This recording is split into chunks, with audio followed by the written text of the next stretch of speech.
表兄。熊灵力睁开眼，小声道：我默念完300遍了。李长寿含笑点头，拿了一颗丹药给熊灵力。这是安神宁心类的丹药，对你的魂魄有裨益，服用之后先打坐一阵吧。谢谢表兄赏赐。莫说赏赐二字，注意一下遣词用句。李长寿又传声问他：灵力啊，你想不想换一家仙门修行？熊灵力捏着那颗在他手中就如同米粒般的丹药，禁不住歪了一下头。大家对我都挺好的。于是李长寿换了一个说法，继续传声：灵力，你是熊寨难得一见的修仙奇才，我这一具化身有一项艰难的任务，需要你全力协助，但是十分的危险，甚至有可能还要你献上自身的性命。你愿意为了熊寨，为了神教，奉献自身，挥洒汗水吗？熊灵力那双大眼一瞪，将丹药塞在嘴里直接吞下去，脸蛋上满是正色，对着李长寿抱拳，小声道：表兄，灵力义不容辞。这300遍默念，果然让他喊表兄喊得顺口了许多。李长寿笑着点点头：莫喊，先休息吧。熊灵力答应了一声，吃了那丹药之后，也略微感觉自己有些困倦。迷迷糊糊的，他坐在那儿睡了过去，鼻子前冒出了一个小小的鼻涕泡，不断的变大缩小，变大缩小，重复不停。与此同时，李长寿身旁开始出现一声声富有节奏感的炸雷声响，惹来周遭一道道目光的注视。有不少人皱着眉头注视着那只生命力顽强的泡泡，想看它到底何时会炸破。李长寿心底轻轻一叹，要解决的问题看来还有不少啊。然而让李长寿有些出乎意料的是，熊灵力过户渡仙门之事解决得异常的顺利。李长寿本来是想拜托九巫请动忘情上人出面，让忘情上人去找逍遥仙宗言说此事，拜谁为师那都是后话。而忘情上人并未犹豫，听九巫言说表兄表妹之事，忘情上人便点头答应了下来，带着九巫径直去找了掌门季无忧。今天的忘情上人高冷之余多了一丢丢本不该有的热情啊。李长寿此前也已经计算了，穷凶极恶的小师祖与面瘫高冷不孝男的感情线，才会选择走忘情上人这条路。但是李长寿明显是错估了这位忘情上人对小琼峰之事的上心程度。听闻是李长寿有所请，忘情上人带着九巫找到了空虚掌门季无忧。季无忧没怎么犹豫，点头便答应了下来，转身就去找那2位逍遥仙宗的金仙。大家都是人教仙宗，修行之法十分的相近，此前也有交换弟子之事，这件事儿几乎是不费扬灰之力就已经搞定了。且看在忘情上人的面子上，季无忧大手一挥，片刻之后，熊灵力从逍遥仙宗普通小弟子变成了渡仙门掌门无忧道人的记名弟子，待2家长老对各自门人弟子传声宣布此事，渡仙门门人弟子尽皆看向熊灵力。女弟子们带着几分好奇，有男弟子面露担忧，也有长老禁不住提心吊胆。刚才熊灵力的讲述他们可都是听见了的。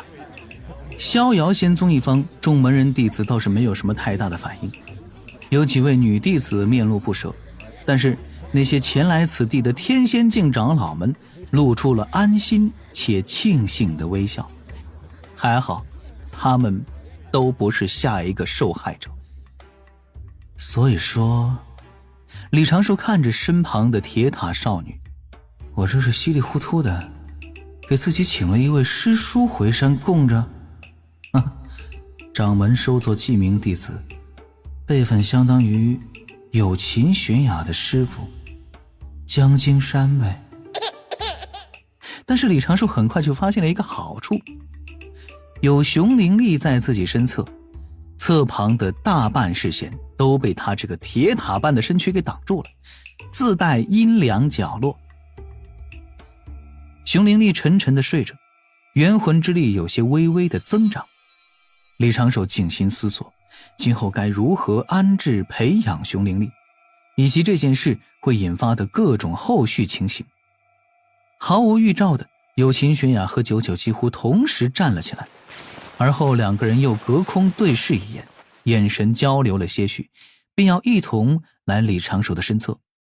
别人对此不清楚，但是有秦玄雅仔细地回忆了一下自己打听的消息，似乎李长寿家里并无表妹呀。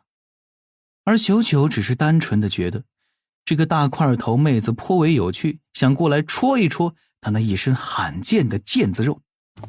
但是一缕传声飘来，同时钻入两位小琼峰吃客团资深会员的耳中。回去之后我再详细解释，此时先不要过来，免得你们二人被他给误伤。有秦玄雅立刻顿住脚步，对李长寿点点头，转身坐回自己的蒲团。九九则是揪了揪自己的耳垂，漫不经心地走了过来，近距离观察了几眼熊灵力。这位小师叔不知道想到了什么，那双眼睛分外的明亮。随后九九在九呼的身旁随口说了一句：五师兄，你有英俊了。哦，正在把玩那2瓶丹药的九呼顿时一笑：是吗？我倒是没发现。没发现就对了。九九翻了个白眼，背着小手走回了自己的位置。值得一提的是，九九起身的瞬间，周遭汇聚来的目光并不低于有秦玄雅。哎呀，人呐，洪荒大教大呀！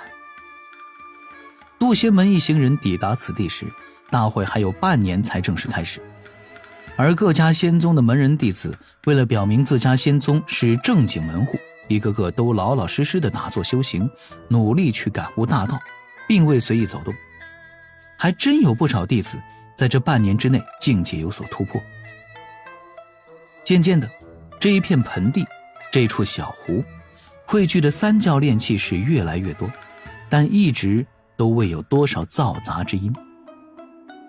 时常可见几位长生仙人在云上相谈，随处可见仙风道骨、童颜鹤发的高人身影，在会场边缘漫步闲聊。正如九九此前所说的那般，这般盛会，许多年轻弟子若是错过了，这辈子都等不来第二次。除去熊灵力之事，李长寿在接下来的几个月时间内并没有遭遇其他的意外。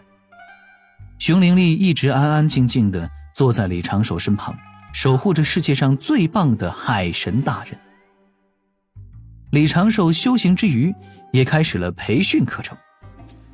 调教是不可能调教的，这般不稳妥的词汇已经被李长寿在心底摘除了。首先是让熊灵力学会控制自己的力道。李长寿给了他几只瓷瓶，让他慢慢地抠下瓷瓶上的花纹，而不能伤到瓷瓶本身。若是他能够做到，就奖励他一封表扬信，让他今后拿回熊寨，当着全寨人的面朗诵海神对他的夸赞。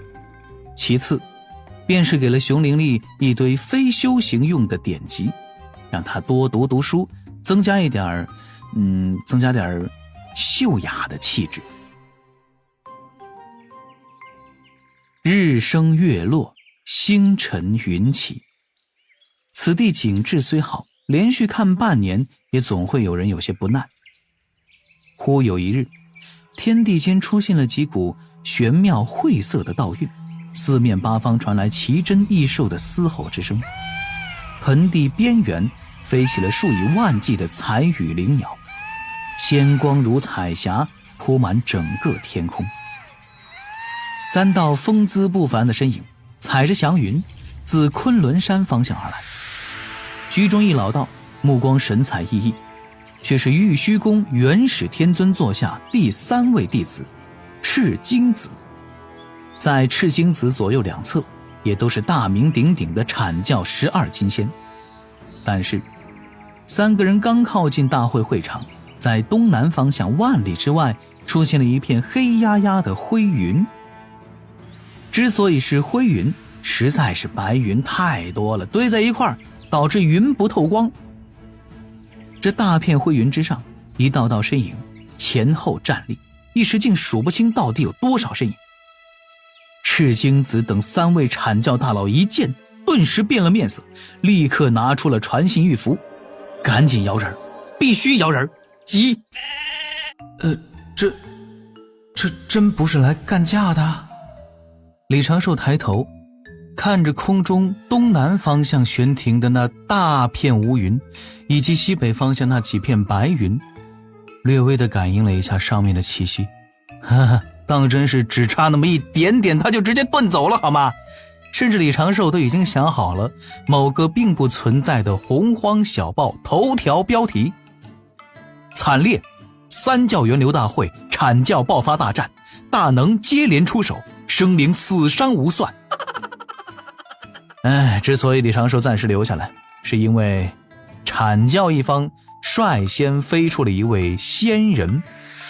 此人头戴明珠冠，脚踏凤舞靴，一身浅白长袍，其上绣着祥云仙鹤，宽袖飘飘洒洒，其内似有乾坤。下方众仙众弟子看不清这位道人的面容，只能隐隐感觉这是一位中年面容的道者。他自玉虚宫60余位仙人一方飞出，前行几步就到了正中的位置，对着截教的众仙笑了几声，明朗嗓音传遍云端地上。诸位截教的师弟师妹，你们气势汹汹，这是来作何呀？果然是要打的。李长寿心底暗叹，暗搓搓地拿出了2枚特殊的符箓。就听截教众仙那大片乌云上也传来一声轻笑。我们自然是来这里凑个热闹，广成子师兄，近来可安好？一位身着彩长仙裙的女子自云中飞出，遥遥对广成子欠身施礼。这女子并未用什么遮掩面容气息的神通，其身段修长，头发束成斜凤尾，面容自是闭月羞花，沉鱼落雁。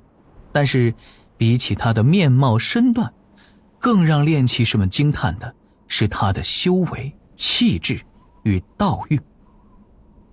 广成子顿时笑道：多谢金陵师妹挂念，我玉虚宫门人弟子在此礼拜3师叔。言罢，广成子对东南方向也遥遥一拜，身后那数十位阐教仙人也进阶跟随着这12金仙之手一同拜见。这边那位金陵师妹便是截教门内4大弟子之金陵圣母，此时也学着道了句：截教众多弟子在此礼拜2师伯。当下这上千应有2000之数的截教仙对着昆仑山的方向齐齐行礼，众多截教仙人心底暗自感慨，礼数这方面他们截教也就图一乐，真要看礼数全不全，还是看阐教老哥呀。见圣人弟子而隔空摇拜圣人，这就是我们根本想不到的点。下方李长寿也暗自点头，今日这趟也没白来，阐教的教内文化确实对他自身之道大有裨益。见空中这般拜来拜去，李长寿心底稍安。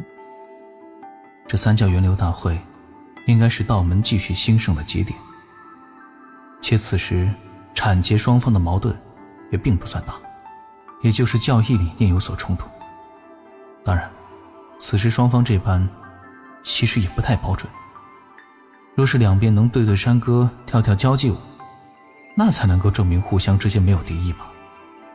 空中云上，广成子又道：今日是中神州三教仙宗做的一场追元大会，诸位师弟师妹都赶来了此地。金陵圣母轻笑一声，天地间似有百花绽放，那一抹道韵宛若能够影响人的心情一般，让下方不少修为偏低的弟子们也尽皆露出了一点傻笑。金陵圣母笑道：这才只是来了不足3成，赵师兄还去请我们大师兄了。吼！广成子闻言笑道：不曾想三师叔竟对此事这般重视。顿时金陵圣母略微尴尬一笑，并未多解释，心底不由得浮现出他在洞府之中被赵公明硬拖出来的情形。赵公明信誓旦旦地喊着什么：人教圣人弟子出场率10成，咱们截教就算做不到5成，那也要保证来2-3成才行啊。于是就有了今日这般情形。广成子缓缓点头，并未多问，目光扫向下方，淡然道：今日办此大会者还不上前来？他话语落下，就有3男2女飞到半空，却是金仙门、逍遥仙宗等5家主办仙宗的掌门。在5人身后立刻飞出了数百道身影，都是今日在此地的3教各家仙宗之掌门。这些人在空中连连行礼，因为事先也没有演练过，也显得有些杂乱。